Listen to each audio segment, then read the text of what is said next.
அண்ணா கலைஞரை தாண்டி மிகப்பெரிய ஒரு ஆளுமையோடு எங்கள் முத்தமிழ் அறிஞர் கலைஞருடைய மகன் முத்து அண்ணா அவங்க எல்லாம் குழந்தை குட்டிங்கண்ணா, பால் குடிச்சே மறக்காத பசங்கண்ணா.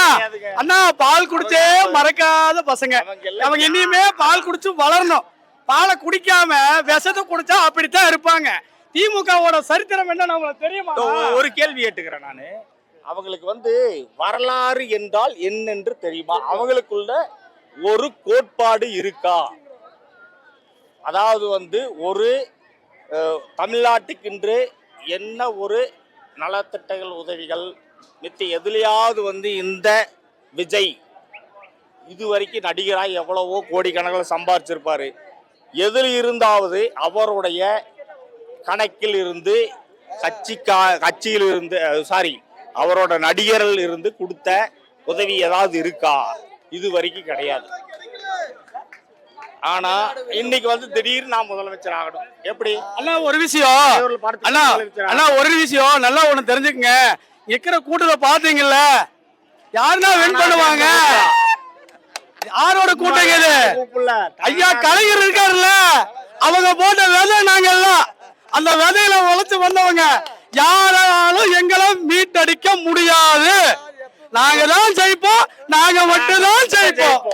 இது அவரோட இலக்கிய உரையில் ஒரு உரைநடைக்கும் பதில் சொல்ல முடியாத ஒரே நடிகர் விஜய். அண்ணா யாருன்னா சொன்னது?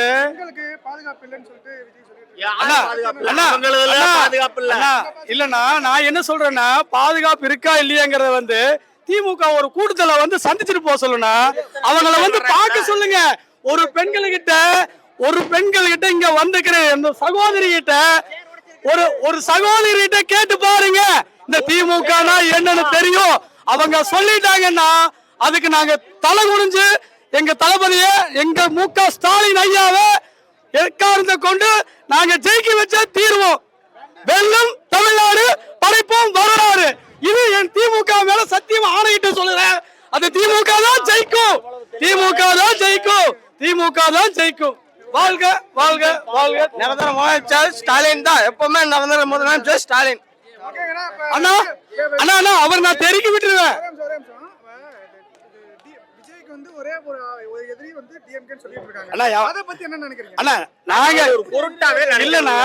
நாங்கெல்லாம் பால் குடிச்சு குழந்தைய அது பால் குடிச்சு வளரணும்.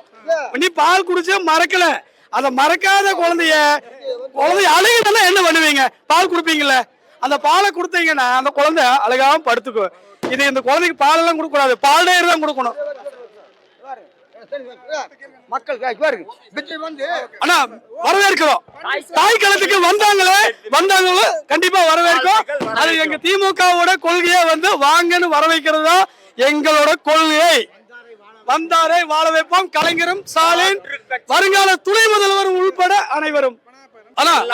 இல்லண்ணா இப்போ நான் என்ன சொல்றேன்னாங்க, 234 தொகுதியிலையும் வின் பண்ணக்கூடியது கூட்டணி கட்சியோட நம்ம சின்ன உதயசூரியன் தான். அதுல எந்த மாற்று கருத்து இல்ல. யார வேணா கேளுங்க, வர சொல்லுங்க, போட்டி வச்சுக்குவோம், வின் பண்ணி காட்டுறோம். யாருக்கு தைரியம் இருக்குதோ ஜெயிச்சு காட்டுறோம். ஆனா ஒரே ஒரு சின்ன விஷயம், அப்ளை சொன்னதை எப்போ சொல்ல போறேன். அதெல்லாம் நீ வளரணும்னா அதை பத்தி நான் பேச டயத்தை வேஸ்ட் பண்ற விரும்பல தலைவர. எனக்கு ஒரு சிம்பிளான மேட்ரு. நான் இத்தனூர்ல இருந்து வளர்ந்து ஆளாகி வந்தவன், தாய்ப்பால் குடிச்சு வளர்ந்தவன். அதுதான் திமுக கலைஞர் வாழ் இருந்து வந்தவங்க. அவர் ஒரு தீய சக்தின்னு சொல்றதே ஒரு தப்பான விஷயங்க. அவர் மாதிரி இந்த மாதிரி செய்யறதுக்கு யாருமே கிடையாது. எந்த நாட்டில் இப்படி நடக்குது? நம்மளுக்காக காலையில் சின்ன குழந்தைகளுக்கு பார்த்தீங்கன்னா சத்துணவு உணவு திட்டத்துலேருந்து, மகளிருக்கு ஸ்கூல் அமௌண்ட்லேருந்து, மாதம் வர இதுலேருந்து, மகளிர்களுக்கு மாதம் கிடைக்கிறதுலேருந்து, வயதானவர்களுக்கு கிடைக்கிறதுலேருந்து, இந்த மாதிரி எல்லாம் ஒவ்வொரு திட்டத்துலேருந்து ஒவ்வொன்றா நம்மளுக்கு பார்த்து செய்கிறாரு. ரேஷன் கிடைக்கல, லேடிஸு வயசானவங்க போக முடியாது. இன்றைக்கி வீடு தேடி வருது, மருத்துவ வீடு தேடி வருது. இதை விட நீ யார் எப்படி செய்ய முடியுங்க? இது விட நல்லாச்சு நமக்கு ஒண்ணுமே கிடைக்காது. இன்னைக்கு நாங்களாம் பஸ்ல மாசமான 2000 3000 செலவு பண்ணிட்டு மாசமான போயிட்டு இருக்கோம். இன்னைக்கு அந்த காசெல்லாம் எங்க வீட்டுக்கு வந்து மாசமான 2000 3000 மிச்சமாகுது. அது போக அவர் போடுற 1000 ரூபாய் அதுவும் எங்களுக்கு ரொம்ப இதாகுது. எவ்வளவு யூஸ்ஃபுல்லா இருக்குது. இன்னைக்கு பெண்களுக்கெல்லாம் வந்து திருமணத்துக்காக அவர் பண்ற உதவி, காலேஜ் செலவு, எவ்வளவு இது.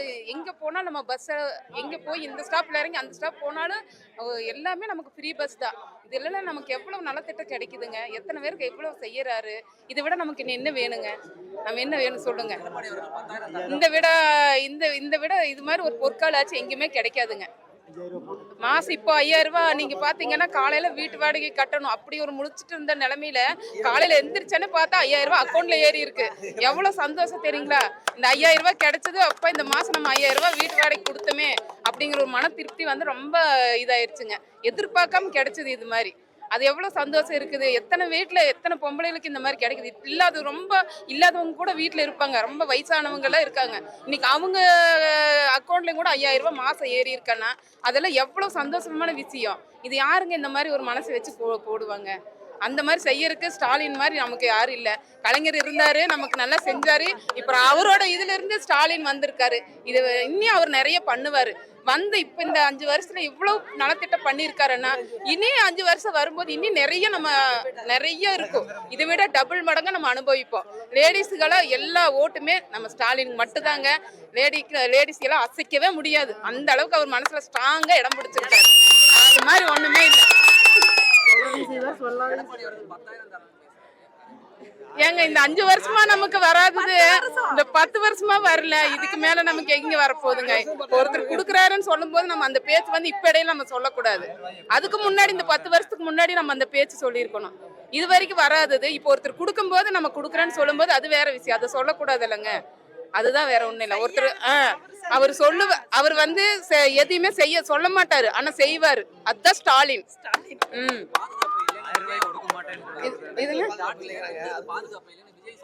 பெண்களுக்கு என்னங்க பாதுகாப்பு இல்ல? எல்லாம் அழகா எவ்வளவு பாதுகாப்பான விஷயம் என்ன நடக்குது? எதுக்கு பாதுகாப்பு? பெண்கள் கரெக்டா ஆமா நைட்டு முதல்ல லேடிஸ் எல்லாம் அதிகமா வேலைக்கே போக மாட்டாங்க. இப்ப எங்க பார்த்தா லேடிஸ் தான் வேலைக்கு போயிட்டு இருக்காங்க. பொண்ணுங்க தான் வேலைக்கு போறாங்க. நைட் 10 மணி 11 மணி வீட்டுக்கு வர்றாங்க.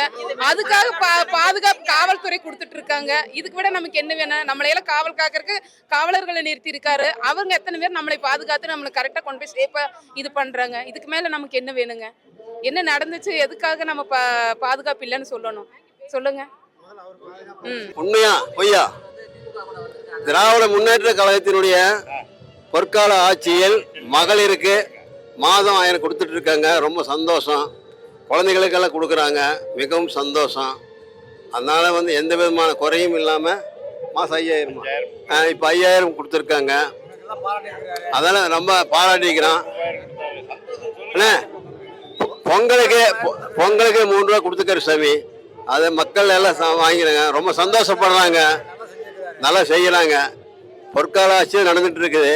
அது சிந்திக்கணும். மக்கள் வந்து திராவிட முன்னேற்ற கழகத்தினுடைய ஓட்டுக்கள் உதய சூரியனுக்கு திராவிட முன்னேற்ற கழகத்தினுடைய ஓட்டு பூராமே அவங்க உலகம். வாழ்க ஸ்டாலின். இப்போ பெண்களுக்கு பாதுகாப்பு இல்லைன்னு சொல்றது முட்டாள்தனங்க. தமிழ்நாட்டிலேயே நம்பர் 1, அதாவது நம்ம நாடு மட்டும் இல்லாமல் அயல்நாட்டு இருக்கவங்களும் நம்ம தளபதியோட ஆட்சி பற்றி பாராட்டிட்டு இருக்காங்க. இது நம்ம சொல்கிறத விட நீங்கள் டிவிலையும் பார்க்கலாம், நியூஸ்லையும் பார்க்கலாம். எல்லாத்துலேயுமே வந்து வெளிநாட்டுக்காரங்க வந்து தமிழ்நாட்டோட நம்ம தளபதியோட ஆட்சியை பற்றி இங்கே எப்படி நடத்துகிறாங்கன்னு இதை கற்றுக்கிட்டு போய் அவங்க நடத்துகிறாங்க. அதனால் வந்து தமிழ்நாடு எப்பவுமே நம்பர் 1 தாங்க. சொல்கிறவங்க தான் முட்டாளாக இருப்பாங்க சார். இப்போ பார்த்தீங்கன்னா அதெல்லாம் வந்து இப்போ தான் குழந்தை இப்போ தான் வந்திருக்குது. அது ஃபஸ்ட்டு அது முதல்ல எப்படின்னு கற்றுக்கிட்டுங்க. அதுக்கப்புறம் வந்து யார் எப்படின்னு அதை பார்க்கலாம்.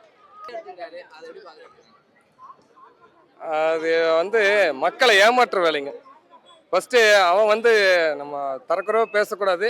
ஏன்னா நம்ம வந்து திமுக தொண்டர் ஒவ்வொருத்தருமே நம்ம கலைஞரும் சரி, முத்தமிழறிஞர் டாக்டர் கலைஞரும் அவரும் சரி, இப்போ நம்ம தளபதியும் சரி, எல்லாருமே வந்து என்ன சொல்லியிருக்கிறாங்கன்னா திமுக அப்படின்னாலே அனைவருக்கும் மரியாதை கொடுக்கறது தான் திமுக.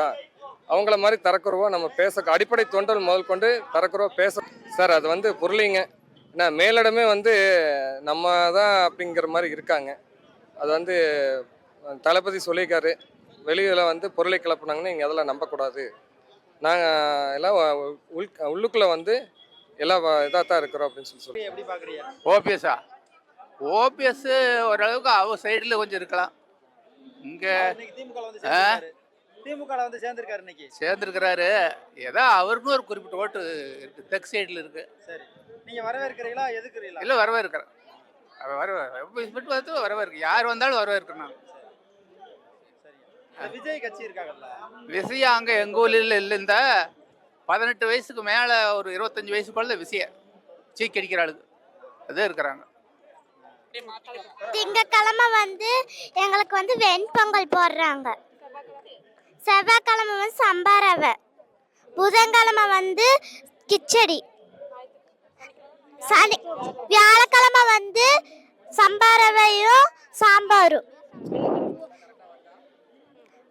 வெள்ளிக்கிழமை வந்து இது கிச்சடியும் சாம்பாரும்.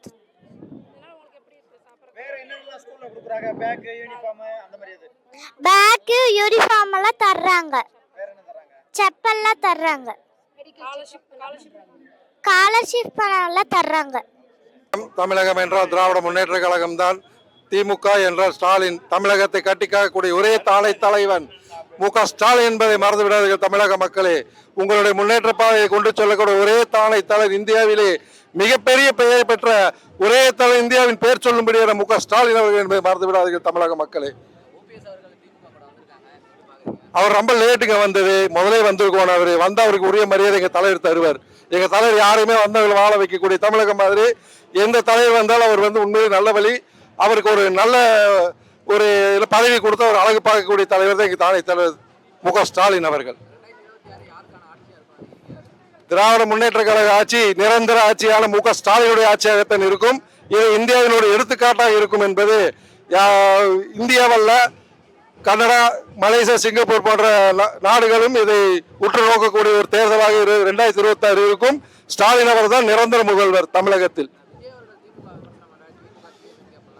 பாருங்க, நம்ம ரோட்ல போகும்போது எத்தனையோ பேர் நம்மளை பாக்குறாங்க, சிரிக்கிறா, கை கொட்டுறா, எல்லாமே என்னமே நடக்குது. நாம அதுக்கெல்லாம் பதில் சொல்லக்கூடாதுங்க. தமிழகத்தை முன்னேற்ற பாதையை கொண்டு சொல்லக்கூடிய ஒரே தலைவர் ஸ்டாலின் தான். அவரு வந்து விஜயெல்லாம் ஒரு பொருட்டை நாங்கள் நினைக்கிறது இல்லை. அவரு இன்னும் ஒரு குழந்தை பையனுங்க. அவரு என்ன லாலிபாப் சாப்பிடக்கூடிய ஒரு நபர். அவர் இன்னும் நிறைய வளர்ந்து வரட்டும், நிறைய திமுக மாநாடுக்கு வரட்டுங்க. திமுக தலைவர்கள் எப்படி பேசுறாங்க, திமுக முன்னோடிகள் எப்படி இருந்தாங்கிறது அவர் பார்க்கட்டும். அதுக்கப்புறம் அவர் கட்சி ஆரம்பிச்சு அவர் முதல்வர் ஆகட்டும். வந்தவரை யாராவது வரவேற்போம்.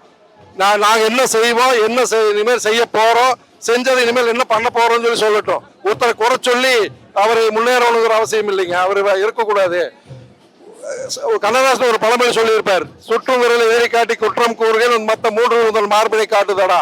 அவருக்கு மார்பை 3 விரல் காட்டுது, ஒரு விரல் சுட்டி காட்டுறாரு. அவர் முதல் நல்ல விதமா அவரு என்ன நல்லா இருக்குங்க. இந்த 5 வருஷம் இதோட நல்லா இருந்துருக்கு. நீ வர்ற ஆட்சி டிஎம்கே தான் வரணும். அது தவிர வேறு கட்சி இருந்தால் அவ்வளோ ஒரு செழிப்பாக இருக்குது. நான் பாரம்பரிய டிஎம்கே, எங்கள் அப்பா கலைஞர் வந்து விட்டார். அதெல்லாம் சும்மா டம்மி கட்சி இதுக்கெல்லாம் சும்மா வேஸ்ட்டு. கூட்டணி நம்ம கூட வந்துக்கிறாங்க, வெளியே போனாங்க. சும்மா அவங்க வந்துக்கிறதுனால நம்மளுக்கு இன்னும் கொஞ்சம் பலம். அவ்வளோ தேமுதிக இப்போ வந்துக்கிறது, ஓபிஎஸ் வந்துக்கிறாரு, அந்த கட்சியிலேருந்து அப்படியே வந்ததுனால இப்போ கொஞ்சம் நல்லா இன்னும் கொஞ்சம் பலமாகும். எடப்பாடிங்கிறது ஒரு சும்மா வந்தவர் தானுங்க. இது பரம்பரையாக 50-60 வருஷமாக இருந்த கட்சி. இந்த கட்சி யாரும் அசைக்க முடியாது, இப்போ முடியாது, எப்பவுமே முடியாது. இது 50-60 வருஷமாக இருக்கிற கட்சி. நாங்கள் பாரம்பரிய டிஎம்கே, எங்கள் அப்பா கலைஞர் வந்து ஒத்துக்கிறாரு. இந்த கட்சி யாருமே அசைக்க முடியாது. இன்னும் எடப்பாடி மாதிரி 10 பேர் வந்தாலும் அசைக்க முடியாது. 2020 கன்ஃபார்மாக டிஎம்கே. விஜய் ஒரு சின்ன பையங்க ஓட்டுக்கு, அவர் விஜய் பொடி பையங்க ஓட்டுக்கெல்லாம் வந்து எனக்கு போயிருங்க. இதெல்லாம் தூணுக்கு, இதெல்லாம் தூணு வேறுங்க. இதை அசைக்க 6 நாளும் முடியாது. அது வந்து வேலை மாதிரி அப்படி 6 மாதத்துக்கு. இது தூணு வேறு, இந்த வேறு அசைக்க 6 நாளும் முடியாது. இது பெரியார் கலைஞர் தொட்டு வச்ச கட்சி. யார் போட்டின்னு சொன்னவங்களாம் காணாமல் போயிட்டாங்க. இவர் சும்மா சின்ன, இவரோட பெரிய பெரிய சிவாஜி கணேசனோட அரசியல்வாதிங்களா என்னங்க, அவரு அரசியல் நிலைக்க முடியலை. இதெல்லாம் போட்டின்னு சொன்னாலும் காணாமல் போயிட்டாங்க. அதனால சும்மா தானுங்க அவர். நம்ம திராவிட மாடல் ஆட்சி தாங்க. அதுல இதுல எந்த சந்தேகம் இல்லைங்களே.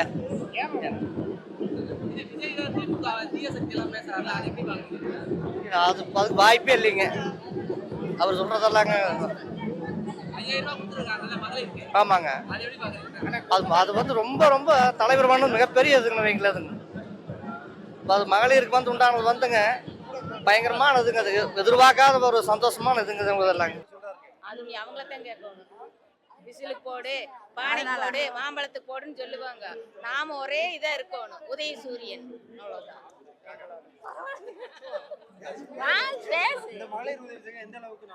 உண்மையாமே இல்லாதவங்களுக்கு இது ரொம்ப மிகவும் வந்து நல்ல ஒரு பயனுள்ளதா இருக்குதுங்க.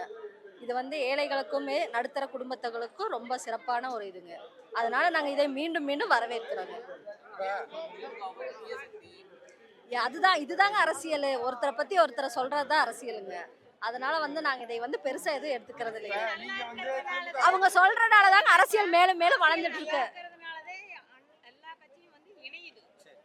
இப்ப வந்து பாத்தீங்கன்னா பன்னீர்செல்வம் வந்துட்டாரு, நீ அப்புறம் அவங்களும் அப்படியே வந்துடுவாங்க. அதனால இதெல்லாம் நாங்க வந்து ஒன்றும் பெருசா எடுத்துக்கிறது இல்லைங்க. உதாரணத்துக்கு இப்ப நீங்க டிஎம்கேல இருக்கீங்க, நீங்க அமைதியா வர்றீங்க. இதே மாதிரி உங்க வயசுல இருக்கிறவங்களே தாவேக்கால போறவங்க ஆக்ரோஷமா செயல்படுறாங்க. என்ன காரணம்? அது வயசுங்க, என்ன பண்றதுங்க. அதான் சொல்றாங்க பாத்தீங்க, அனுபவம் இல்லாதவங்கிறாங்களேங்க. அதுதாங்க நாங்க அனுபவத்துல இருக்கிறனால நாங்க அதை பெருசா எடுத்துக்கிறது இல்லைங்க. அதனால ஏன் உங்களுடைய செயல்பாடு அப்படி இருக்கு? அத வந்து ஒவ்வொருத்தரோட இது ஒவ்வொரு இதுங்க. அத வந்து சொன்ன மாதிரி ஒரே மாதிரி இருக்காங்க எல்லாரும். அவர் அப்படியே அந்த படத்துல பார்த்து பார்த்து அதை அப்படியே பழகிட்டாங்க. அதனால வந்து அதை மாத்த முடியாதுங்க. அதுதான்